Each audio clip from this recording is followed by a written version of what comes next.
లేకపోతే సైకిల్ మీద అందరూ కలిసి తిరగడానికో, లేకపోతే ఒకవేళ లోకానుసారమైన పిల్లలు అయితే మరి సినిమాకి వెళ్దాం పదరా అని చెప్పి తీసుకెళ్ళడానికో, షికారు తీసుకెళ్ళడానికి సాధారణంగా చేస్తూ ఉంటారు.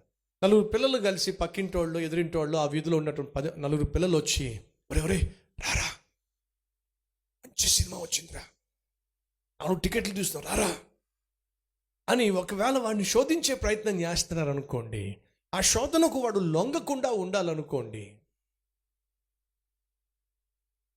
వాడు చెప్పే సమాధానం తెలుసా మీకేంటో?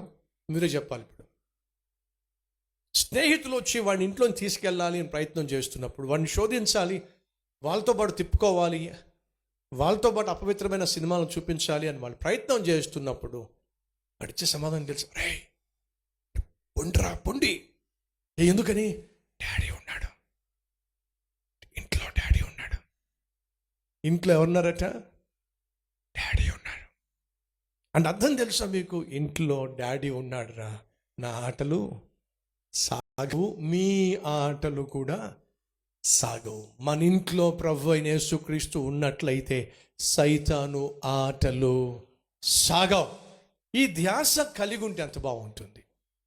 ఆ ఓడ అటు ఇటు కొట్టబడుతుంది, ప్రమాదం పొంచి ఉంది.